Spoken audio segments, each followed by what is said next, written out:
Sarah Mitchell looked like any other passenger in seat 7C. Jeans, backpack, quiet smile. The flight attendant served her water. Fellow travelers made small talk about weather. Nobody knew the ordinary woman by the window was Colonel Sarah Viper Mitchell, legendary F-22 pilot until the engines failed and people started dying. Before you watch full story, comment below from which country are you watching. Don't forget to subscribe. Sarah Mitchell walks through the busy Phoenix airport. She looks like any other person traveling today. Blue jeans, white t-shirt, small backpack. Nothing special about her at all. She is 35 years old with short brown hair and calm eyes that have seen things most people never will. She gets in line at the check-in counter. The man in front of her talks loudly on his phone about some business deal. A family with 3 kids argues about who forgot the passports. Sarah just stands quietly, watching everything but saying nothing. The check-in lady smiles at her. "Good morning. Where are you flying today?" "Denver," Sarah says simply. She hands over her ID.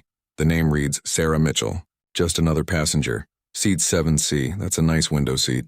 "First time flying with us?" "No, I fly a lot." Sarah's voice is calm and normal. Nothing in her tone suggests she has flown jets that cost $80 million each. The lady gives her the boarding pass. "Have a great flight, Miss Mitchell." Sarah walks to the security line. She moves through the airport like water, smooth and easy. She notices everything, the security guards, the exits, the other passengers. But she does this without anyone seeing her do it. It's a habit from her other life. At security, she puts her backpack on the belt. A TSA agent looks at her like he looks at everyone else. Just another traveler. He has no idea that the woman in front of him once shot down 3 enemy fighters in one mission. "Remove your shoes, please," the agent says. Sarah does what he asks. She knows these rules. In her real job, the rules are different. Much more dangerous. She sits at the gate and waits.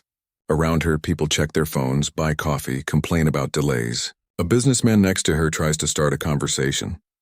"Flying for business or pleasure?" he asks. "Just traveling," Sarah says with a small smile. She doesn't say that her last trip involved classified missions over hostile territory. "I'm heading to Denver for a conference. Medical devices. Pretty boring stuff." "What do you do?" "I work for the government." This is true, but not the whole truth. She doesn't mention that she flies the most advanced fighter jet ever built. "Oh, office work. Yeah, that can be tough," Sarah nods. If only he knew that her office is the cockpit of an F-22 Raptor flying at 60,000 feet. The gate agent announces boarding. "We're now boarding all passengers for Flight 447 to Denver." Sarah gets in line. She shows her boarding pass to the flight attendant, who smiles and says, "Welcome aboard." She walks down the narrow airplane aisle. Other passengers are putting bags in the overhead bins, getting settled, looking for their seats. Sarah finds row 7 and slides into seat C right by the window. The middle seat stays empty, but an elderly woman sits in the aisle seat. She looks nervous about flying. "First time?" Sarah asks kindly. "Oh no, I fly sometimes. But I still get scared during takeoff," the woman says. Her name tag says Helen. "It's very safe," Sarah tells her. "The pilots are well trained." Sarah knows more about pilot training than almost anyone on Earth, but Helen doesn't need to know that. "I hope so. My daughter lives in Denver. I'm going to see my new grandbaby." "That's nice." Sarah looks out the window as more passengers board. She sees the ground crew working around the plane, checking things, loading bags. A flight attendant stops by their row. "Can I get you anything before we take off?" "Just water, please," Sarah says. "Of course." The attendant brings a small bottle of water. She treats Sarah like every other passenger. No special attention. No recognition. This is exactly how Sarah likes it. The plane fills up. Business travelers type on laptops. Families try to keep children quiet. Everyone settles in for what they think will be a normal flight. Captain Jake Morrison and First Officer Lisa Chen go through their pre-flight checks in the cockpit. Morrison has been flying commercial jets for 15 years. Chen is newer, but very good at her job. "Weather looks good all the way to Denver," Chen says, reading the reports. "Should be smooth flying today," Morrison agrees. He has no idea that sitting in seat 7C is someone who could fly this plane better than he could ever dream of. The engines start up with a low rumble. Sarah feels the familiar vibration and knows exactly what it means. But to everyone around her, she just looks like a regular passenger getting ready for a normal flight. "Ladies and gentlemen, this is your captain speaking." Morrison's voice comes over the speakers. "We're about to push back from the gate. Flight time to Denver will be about 2 hours and 15 minutes. Sarah closes her eyes as the plane starts moving. In her mind, she runs through emergency procedures automatically, not for a commercial airliner but for an F-22. It's just how her brain works now. Always ready, always prepared. The plane taxis to the runway. Helen grips her armrest as they turn. "You okay?" Sarah asks, just nervous. "You seem so calm," Sarah smiles. "I've flown before." She doesn't mention that she's flown at speeds that would tear this commercial jet apart. The engines get louder. The plane lines up on the runway and stops. Morrison and Chen get clearance from air traffic control. Flight 447 cleared for takeoff, comes the radio call. The plane starts rolling forward faster and faster. Helen closes her eyes tight. Sarah watches out the window as the ground falls away. She knows exactly when they'll rotate, exactly how much thrust they're using, exactly what altitude they'll climb to, but she just looks like a passenger enjoying the view. At 35,000 feet, the plane levels off. The flight attendants start their service. Everything seems normal and routine. In the cockpit, Morrison and Chen are relaxed. The autopilot is flying the plane. All systems look good. They chat about their families, their plans for the layover in Denver. Sarah accepts some peanuts from the flight attendant and continues looking out the window. Far below, she can see the landscape of Colorado approaching, mountains in the distance. She's flown over these same mountains many times, but much higher and much faster. Then something changes. Morrison feels it first, a slight vibration in the controls. Then an alarm sounds in the cockpit. "What's that?" Chen asks, checking her instruments. "Engine problem," Morrison says, his voice getting serious. Number 2 engine is showing issues. In the cabin, passengers don't notice anything yet. Sarah does. She feels the slight change in the engine sound, the small shift in the plane's balance. Her training makes her sensitive to these things. The alarm in the cockpit gets louder. More warning lights come on. "Engine 2 is failing," Chen reports. Oil pressure dropping fast. Morrison's hands move quickly over the controls. "Starting emergency shutdown procedures for engine 2. The plane shudders slightly as the engine dies. Now passengers start to notice. Some look around nervously. The flight attendants try to stay calm, but they can tell something is wrong. "Ladies and gentlemen, this is the captain." Morrison's voice comes over the speakers. He sounds professional but tense. "We're experiencing a minor mechanical issue. Nothing to worry about. We're going to make a slight course change and land in Colorado Springs as a safety measure." Sarah knows this is more serious than Morrison is letting on. A single engine failure shouldn't be a big problem, but she can tell from the plane's behavior that other things are going wrong too. Helen grabs Sarah's arm. "Is everything okay?" "The pilots are handling it," Sarah says calmly. Inside, her mind is already running through emergency scenarios. In the cockpit, things get worse fast. The hydraulic system starts failing. Then the backup hydraulic system has problems. Warning lights flash everywhere. "We're losing control systems," Chen says, her voice tight with stress. Morrison fights with the controls. The plane starts turning slightly to the right even though he's trying to fly straight. "Mayday, mayday, this is Flight 447, Morrison calls on the radio. "We have multiple system failures and are losing control authority." Air traffic control responds immediately. "Flight 447, we copy your mayday. What is your current status?" "Engine 2 shut down, hydraulics failing, having trouble controlling the aircraft," Morrison reports. The plane lurches to one side. Passengers gasp and grab their armrests. Some people start to panic. Sarah stays perfectly calm. She's been in much worse situations, just in different aircraft. She watches the flight attendants trying to keep people calm and knows they're doing their best. The plane drops suddenly, like hitting a big pothole in the sky. People scream. Oxygen masks fall from the ceiling. "Put on your oxygen masks," the flight attendants shout over the intercom. Sarah helps Helen with her mask, then puts on her own. Through the chaos, she listens carefully to the sounds the plane is making. Her trained ear tells her exactly what's happening, and it's not good. In the cockpit, Morrison and Chen are in serious trouble. The plane won't respond to their controls properly. They're losing altitude and can't stop it. "I can't hold her steady," Morrison says through gritted teeth. Sweat runs down his face. "Colorado Springs Airport is 40 miles ahead," Chen reports. "But at this rate, we won't make it." Morrison keys the radio again. "We need immediate assistance." "We're going down." Air traffic control scrambles to help. "Flight 447, we're vectoring emergency aircraft to your position." Military jets are being launched to assist. At Peterson Air Force Base near Colorado Springs, 2 F-22 Raptors get the emergency call. The pilots, Major Tom Hawk Harrison and Captain Mike Razor Stevens, sprint to their jets. Commercial airliner in trouble, Hawk tells Razor as they climb into their cockpits. Multiple system failures, losing control. Copy that, Razor responds. Let's go save some lives. The 2 F-22s launch within minutes. These are the most advanced fighter jets in the world, capable of incredible speed and precision. But today they're not flying a combat mission. They're trying to help save 150 civilian lives. Back on Flight 447, things continue getting worse. The plane shakes violently. People pray, cry, and hold each other. The flight attendants do their best to keep everyone calm, but fear fills the cabin. Sarah watches everything with the eyes of a professional. She can see that the pilots are running out of options. The plane is dropping too fast and turning in ways that commercial jets shouldn't turn. Then she hears something that makes her heart race.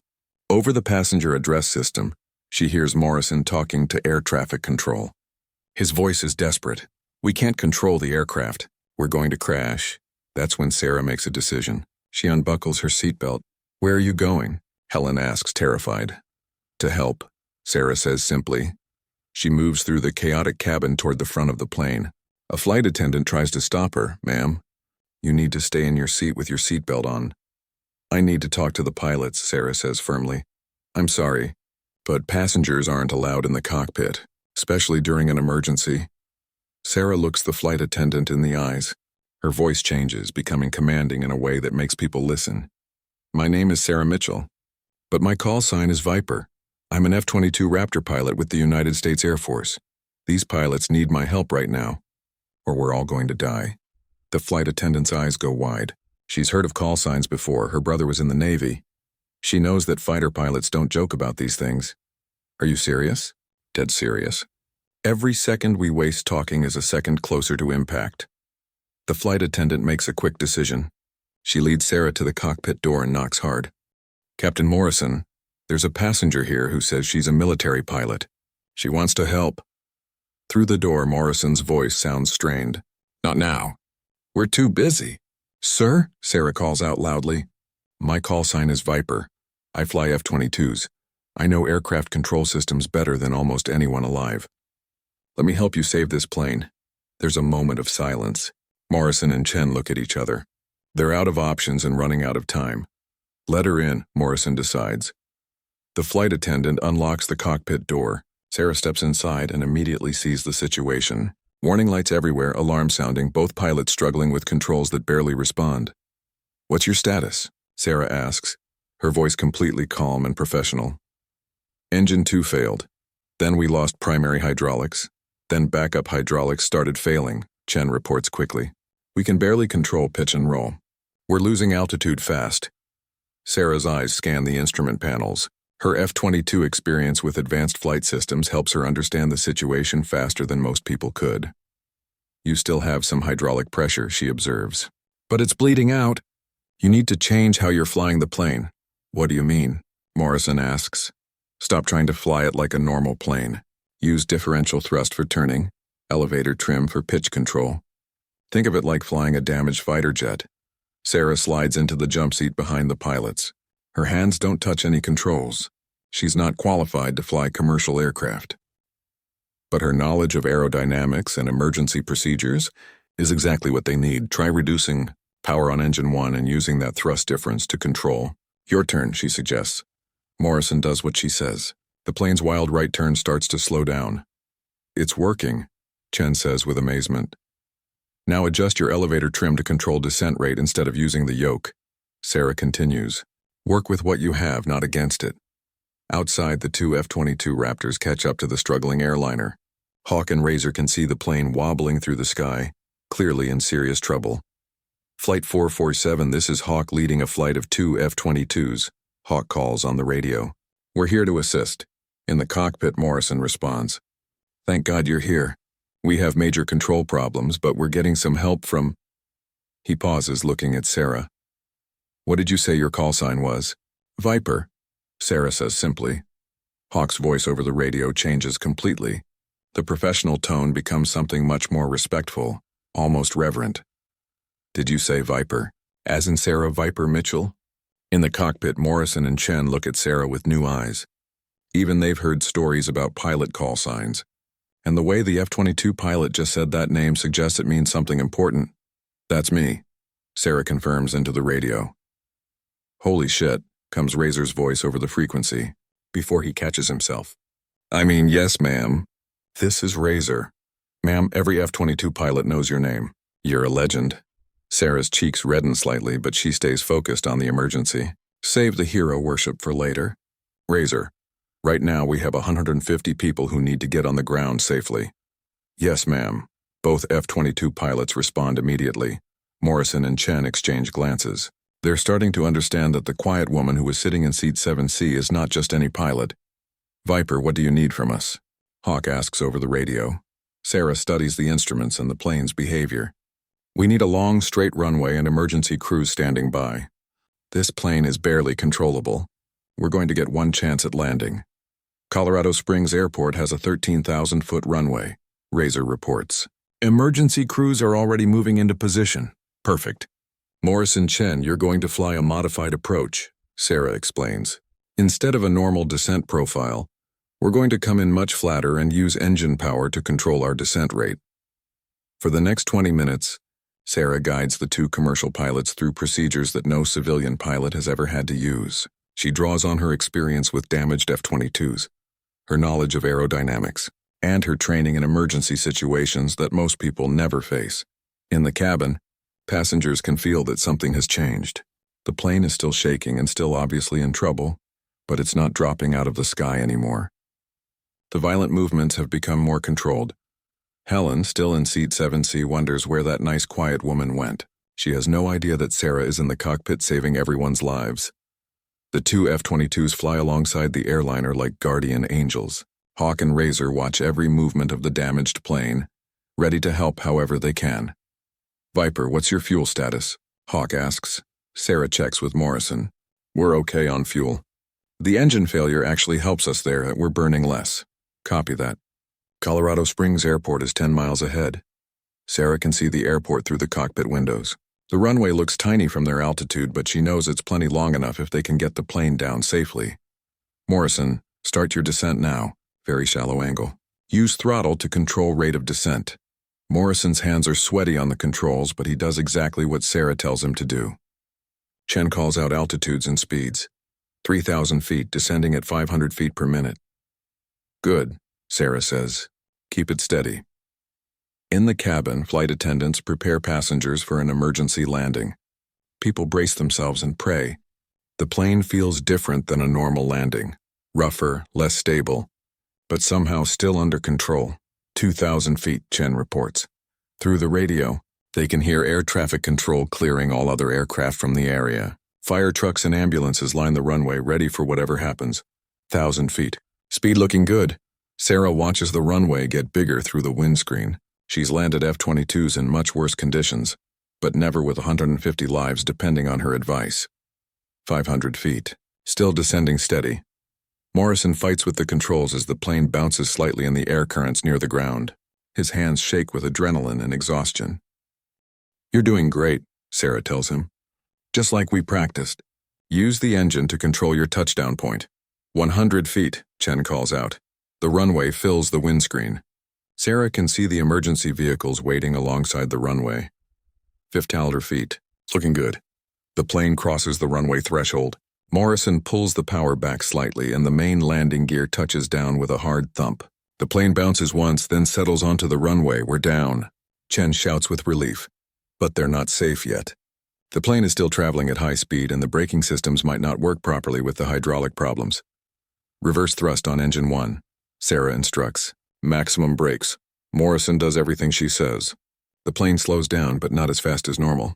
They use almost 8,000 feet of runway before finally coming to a stop. For a moment, the cockpit is completely quiet, except for the sound of alarms that are still going off. Then all three pilots start laughing with relief and exhaustion. Jesus Christ, Morrison says. We actually made it. Chen wipes tears from her eyes. I can't believe we're alive. Sarah unbuckles from the jump seat. Good job, both of you. You saved everyone on this plane. Are you kidding? Morrison says. "We never could have done this without you." Over the radio, Hawk's voice comes through. "Flight 447, this is Hawk. Beautiful job, everyone. Viper, that was some of the finest aviation I've ever witnessed. Thanks, Hawk. Good work out there today." The emergency crews surround the plane. Fire trucks spray foam just in case, and paramedics wait to check on passengers. But there are no injuries, no fire, no disasters. Just a successful emergency landing that saved 150 lives. In the cabin, passengers cheer and hug each other. Many are crying with relief. The flight attendants make sure everyone is okay and prepare for evacuation through the normal exits. The plane is damaged but stable. Sarah walks back through the cabin toward her seat. People are talking excitedly about the landing, about how scared they were, about how grateful they are to be alive. Helen sees her coming back. "Oh my goodness, where did you go? I was so worried about you." Sarah sits down in seat 7C and buckles her seatbelt as if nothing happened. "I just went to talk to the pilots, see if there was anything I could do to help." "That was the scariest thing I've ever been through," Helen says. "But somehow I felt better when you came back. You just seemed so calm about everything." "Everything worked out fine," Sarah says with a small smile. The evacuation begins. Passengers gather their belongings and file off the plane in an orderly way. As Sarah waits her turn, a flight attendant approaches her. "Excuse me, are you Sarah Mitchell? The woman who helped in the cockpit?" "Yes. I don't know who you really are, but the captain asked me to thank you. He said you saved everyone's lives." Sarah nods modestly. "The pilots did all the work. I just offered a few suggestions." As passengers leave the plane, emergency crews check everyone to make sure they're not injured. Sarah walks through the terminal like any other passenger, carrying her small backpack looking like she's had a normal flight. But behind her, Morrison and Chen are talking to investigators and reporters. They keep mentioning the woman in seat 7C who somehow knew exactly what to do in an impossible situation. She said her call sign was Viper, Morrison tells a reporter. And when the F-22 pilots heard that name, they treated her like she was some kind of legend. "A call sign usually means military pilot," the reporter says. "Do you know what branch of service?" "Air Force, I think." She knew more about aircraft systems than anyone I've ever met. Word starts to spread through the terminal. Airport security and airline officials begin looking for the mysterious woman who helped save Flight 447. But Sarah is already at a rental car counter, talking to the agent like any other traveler whose flight was delayed. "I need a car to Denver," she says. "One way, certainly. May I see your license?" Sarah hands over her identification. The name still reads Sarah Mitchell. Just another customer. Later that evening, the story hits the national news. Mysterious passenger saves Flight 447. The reporters interview the pilots, the passengers, the air traffic controllers. Everyone wants to know about the woman in seat 7C. The F-22 pilots, Hawk and Razor, are interviewed by military investigators. They're asked about the pilot they knew only as Viper. "Sir, Colonel Mitchell is classified as one of our most accomplished F-22 pilots," Hawk tells his commanding officer. "She has more air-to-air victories than almost any pilot in the program. Her tactical knowledge and flying skills are absolutely legendary. And she just happened to be on that commercial flight?" "Yes, sir. Pure luck for those passengers." The investigation continues for days. The airline wants to thank Sarah publicly and give her awards. The media wants to interview her. Military officials want to make sure no classified information was compromised. But Sarah Mitchell has disappeared into the normal world of civilian life. She checked into a hotel in Denver under her real name, attended the business meetings she was traveling to, and went back to her quiet life. A week later, she gets a phone call at her home. "Colonel Mitchell, this is General Patterson. I understand you had some excitement on a commercial flight recently. Just helped out a little, sir. According to my pilots, you saved 150 lives using knowledge that only comes from flying F-22s in combat situations. The commercial pilots did all the real work, General. I just offered some suggestions." General Patterson chuckles. "That's why your call sign is Viper, Colonel. You strike fast, accomplish the mission, and disappear before anyone knows what hit them. Will there be any problems with security, sir?" "I tried to be very careful about what information I shared." "No problems at all. You gave them basic aerodynamic principles, not classified systems information. Besides, you saved American lives. The Pentagon is very pleased." Sarah feels relieved. She's always careful about operational security. but the emergency situation required her to act fast. There is one thing, though. The general continues. Morrison and Chen, the commercial pilots, have requested permission to send you a personal thank you. They want you to know how grateful they are. That's not necessary, sir. I think it is, Colonel. You represent the very best of what we do in the Air Force. You were off duty, traveling as a civilian, but when people needed help, you stepped up and used your training to save lives. A few days later, Sarah receives a package at her home. Inside is a letter from Captain Morrison and First Officer Chen, along with a photo of their crew and passengers standing safely on the tarmac after the emergency landing. The letter reads, Dear Sarah, we don't know your full story, but we know that without you, none of us would be alive today. You appeared out of nowhere when we needed help most, guided us through an impossible situation, and then disappeared back into the crowd like a guardian angel. We hope someday we can thank you properly. Until then, please know that you are the hero that 150 families think about every night when they say their prayers. With eternal gratitude, Jake Morrison and Lisa Chen. Sarah puts the letter on her kitchen table and makes herself some coffee.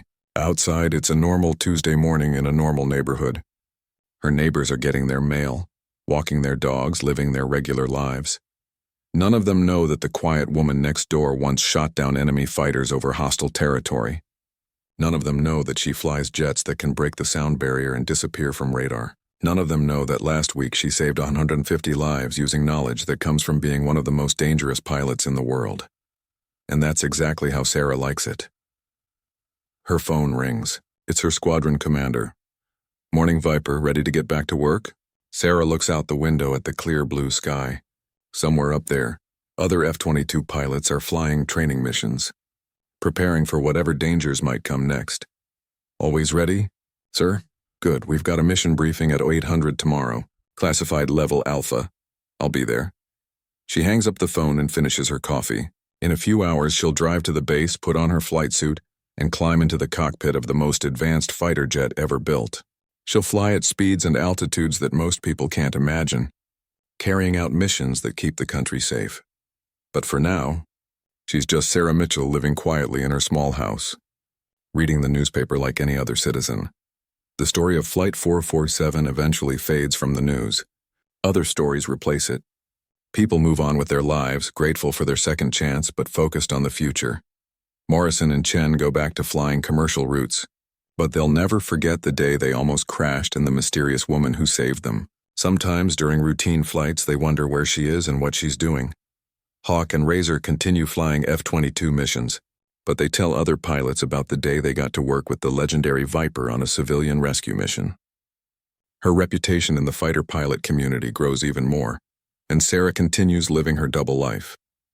Most of the time, she's Colonel Sarah Viper Mitchell, one of the most accomplished fighter pilots in military history. She flies missions that are so classified that she can't even tell her family what she does for work. But sometimes, she's just Sarah Mitchell, ordinary civilian, sitting in seat 7C on a commercial flight, looking like any other passenger traveling to any other destination. She prefers it that way. Heroes don't need recognition or fame. They just need to be ready when people need help. And Sarah is always ready.